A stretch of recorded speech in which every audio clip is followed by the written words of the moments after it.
नमस्ते दोस्तों। स्वागत है आपका हमारे चैनल मिशन एग्जाम। आज हम गति और वेग से संबंधित महत्वपूर्ण 25 एमसीक्यू करेंगे। तो चलिए चलते हैं पहला प्रश्न की तरफ। दूरी और विस्थापन के संबंध में कौन सा कथन सही है? सही जवाब है ऑप्शन ए, दूरी कुल तय किया गया पथ है जबकि विस्थापन न्यूनतम दूरी है। दूरी अदिश राशि है और यह हमेशा धनात्मक होती है। यह वस्तु द्वारा तय किए गए पूरे पथ की लंबाई होती है, जबकि विस्थापन सदिश राशि है और यह केवल प्रारंभिक तथा अंतिम बिंदु के बीच की सीधी दूरी को दर्शाता है। उदाहरण, यदि कोई छात्र घर से स्कूल 2 किलोमीटर उत्तर और फिर 2 किलोमीटर दक्षिण लौटता है तो दूरी 4 किलोमीटर होगी, लेकिन विस्थापन 0 होगा। अगला प्रश्न है, यदि किसी वस्तु का विस्थापन 0 है तो तय की गई दूरी हो सकती है। सही जवाब है ऑप्शन बी, 0 या कोई धनात्मक मूल्य। विस्थापन 0 तब होगा जब वस्तु प्रारंभिक बिंदु पर वापस आ जाए, लेकिन उस दौरान वस्तु से दूरी तय की गई हो। उदाहरण, यदि एक व्यक्ति 5 किलोमीटर पूर्व और फिर 5 किलोमीटर पश्चिम चलता है तो विस्थापन 0 होगा, लेकिन दूरी 10 किलोमीटर होगी। दूसरी स्थिति, यदि वस्तु बिल्कुल न हिले तो दूरी भी 0 और विस्थापन भी 0 होगा।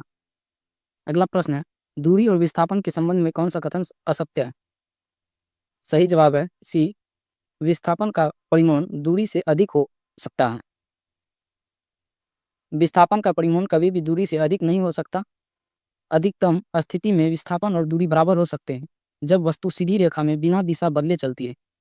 सामान्यतः दूरी ग्रेटर देन इक्वल टू विस्थापन होता है। अगला प्रश्न, वेग और चाल में मुख्य अंतर क्या है?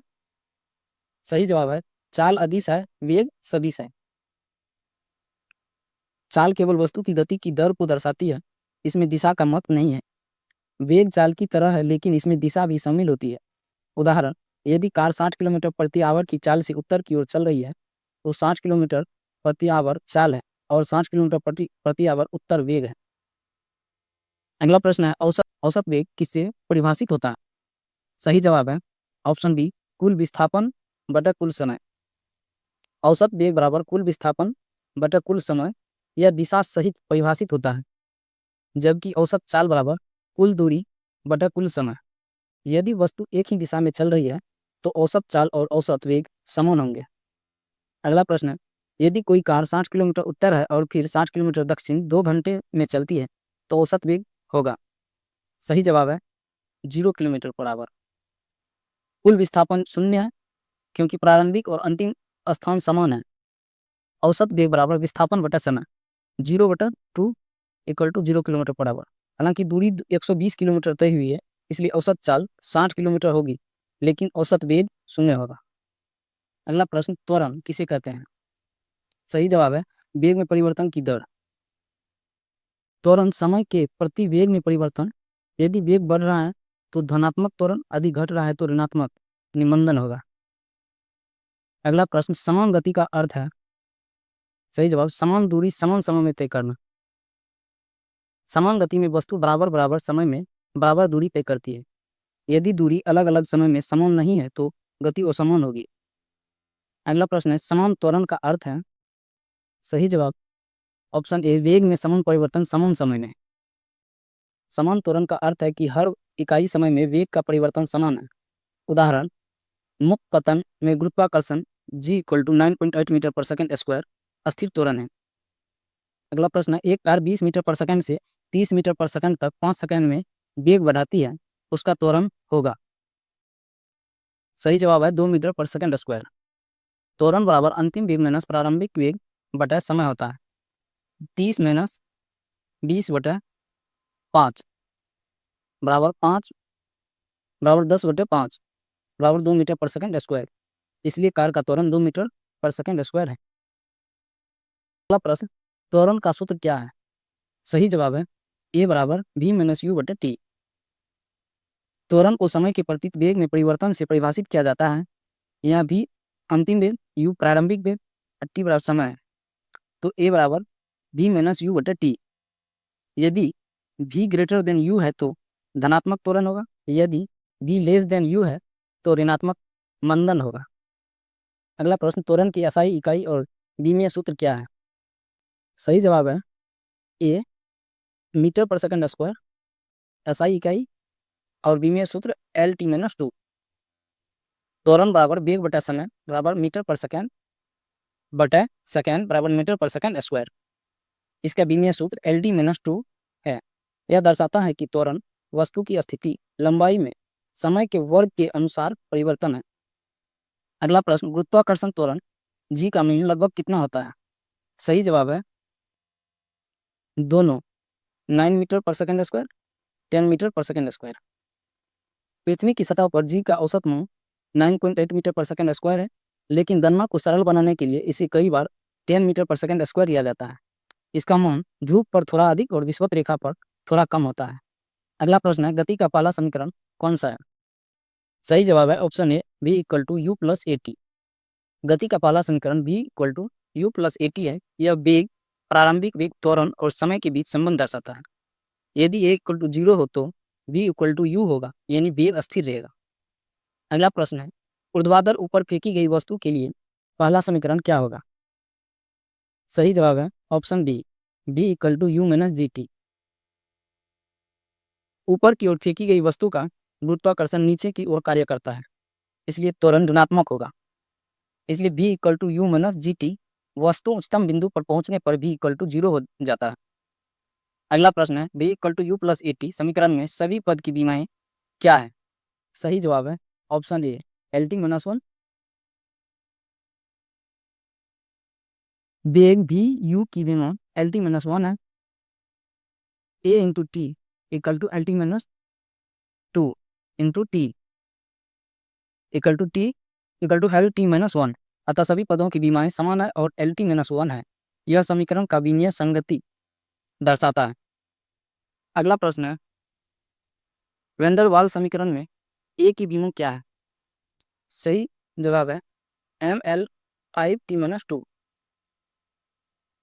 a बाई वी स्क्वायर का आयाम दबाव के समान होना चाहिए, तो a बराबर दबाव गुना आयतन square ML-1T-2 into L power 6 बराबर ML5T-2। अतः ए अणुओं के बीच आकर्षण बल को दर्शाता है। अगला प्रश्न, वैन डर वाल्स समीकरण में b की विमा क्या है? सही जवाब है L3। b माइनस b में b का आयाम आयतन के समान होना चाहिए, इसलिए b इक्वल टू L3। यह अणुओं के स्व आयतन को दर्शाता है। अगला प्रश्न, वेग समय ग्राफ का ढलान किसे दर्शाता है? सही जवाब है त्वरण। VT ग्राफ में y अक्ष पर वेग और x अक्ष पर समय होता है। ढलान बराबर वेग में परिवर्तन बटा समय में परिवर्तन बराबर त्वरण होता है। इसलिए ग्राफ का ढलान हमें बताता है कि वस्तु का त्वरण कितना है। अगला प्रश्न है, दूरी के बारे में कौन सा कथन असत्य है? सही जवाब है इनका मान विस्थापन के परिमाण से कम हो सकता है। दूरी हमेशा विस्थापन से बड़ी या बराबर होती है, यह कभी भी कम नहीं हो सकती। उदाहरण, यदि कोई व्यक्ति सीधी रेखा में चलता है तो दूरी बराबर विस्थापन, लेकिन यदि वह घूम फिर कर चलता है तो दूरी ग्रेटर देन विस्थापन होगी। अगला प्रश्न है, विस्थापन के संबंध में कौन सा कथन सत्य है? सही जवाब है ऑप्शन डी, यह धनात्मक, ऋणात्मक या शून्य हो सकता है। विस्थापन एक सदिश राशि है। इसका परिमाण कभी भी दूरी से अधिक नहीं हो सकता, लेकिन यह धनात्मक, ऋणात्मक या शून्य हो सकता है, क्योंकि इसमें दिशा शामिल होती है। उदाहरण, यदि वस्तु दाईं ओर बढ़ रही है धनात्मक होगी, यदि वस्तु बाईं ओर बढ़ रही है ऋणात्मक होगी, यदि वापस प्रारंभिक बिंदु पर आ गई शून्य होगी। अगला प्रश्न, यदि किसी वस्तु का अंतिम वेग v उसके प्रारंभिक वेग u से अधिक है तो u लेस देन v, तो यह किस स्थिति को दर्शाता है? सही जवाब है त्वरण। जब v ग्रेटर देन u हो तो इसका मतलब है वेग में वृद्धि हो रही है, यह धनात्मक त्वरण कहलाता है। उदाहरण, कार का वेग 20 मीटर पर सेकंड से 40 मीटर पर सेकंड हो जाता है, इसमें त्वरण है। अगला प्रश्न, ऊर्ध्वाधर ऊपर फेंकी गई वस्तु के उच्चतम बिंदु पर अंतिम वेग v क्या होगा? सही जवाब है ऑप्शन बी, शून्य। जब वस्तु ऊपर की ओर जाती है तो गुरुत्वाकर्षण उसे धीमा करता है। उच्चतम बिंदु पर उसका वेग क्षण भर के लिए शून्य हो जाता है और फिर वह नीचे गिरना शुरू करती है। मुक्त रूप से गिरती हुई वस्तु के प्रारंभिक बिंदु पर प्रारंभिक वेग u क्या होता है? सही जवाब है सी, शून्य। मुक्त पतन में वस्तु को शुरू में अस्थिर अवस्था में गिराया जाता है, इसलिए प्रारंभिक वेग u इक्वल टू 0 होता है। इसके बाद गुरुत्वाकर्षण के कारण उसका वेग धीरे धीरे बढ़ता है। अगला प्रश्न है, त्वरण की एसआई इकाई और विमीय सूत्र क्या है? सही जवाब है ऑप्शन बी, मीटर पर सेकंड स्क्वायर LT-2। त्वरण बराबर वेग में परिवर्तन बटे समय, इसका एसआई इकाई मीटर पर सेकंड स्क्वायर, विमीय सूत्र LT-2 यह दर्शाता है कि यह लंबाई और समय पर निर्भर करता है। अगला प्रश्न, क्षैतिज गति के लिए गति का दूसरा समीकरण क्या है? सही जवाब है ऑप्शन बी, S=UT + ½ AT²। गति का दूसरा समीकरण S=UT + ½ AT²। यह विस्थापन S, प्रारंभिक वेग u, समय t और त्वरण a के बीच संबंध बताता है। यदि a=0 हो तो S = UT होगा। अगला प्रश्न, ऊर्ध्वाधर ऊपर फेंकी गई वस्तु के लिए दूसरा समीकरण क्या होगा? सही जवाब ऑप्शन बी, UT - ½ AT²। ऊपर की ओर गति में गुरुत्वाकर्षण विपरीत दिशा में कार्य करता है, इसलिए विस्थापन का समीकरण होगा S = UT - ½ GT²। यह बताता है कि समय बढ़ने पर वस्तु धीरे धीरे रुक जाती है और फिर नीचे गिरती है। वैन डर वाल्स समीकरण में P किसका प्रतिनिधित्व करता है? सही जवाब है ऑप्शन सी, दाब प्रेशर। समीकरण में P दाब को दर्शाता है। वास्तविक गैसों के लिए यह दाब आदर्श गैस समीकरण से भिन्न होता है, क्योंकि इसमें अणुओं का आकर्षण और आयतन भी शामिल होता है। वेग समय ग्राफ के क्षेत्रफल का अर्थ क्या है? सही जवाब है विस्थापन। VT ग्राफ का क्षेत्रफल बराबर वेग गुना समय बराबर विस्थापन। उदाहरण, यदि V = 10 मीटर पर सेकंड और T = 5 सेकंड हो तो क्षेत्रफल बराबर 10 × 5 = 15 मीटर। यही विस्थापन है। अगला प्रश्न, विस्थापन के बारे में कौन सा कथन सही नहीं है? सही जवाब है इसका परिमाण कभी भी दूरी के बराबर नहीं हो सकता।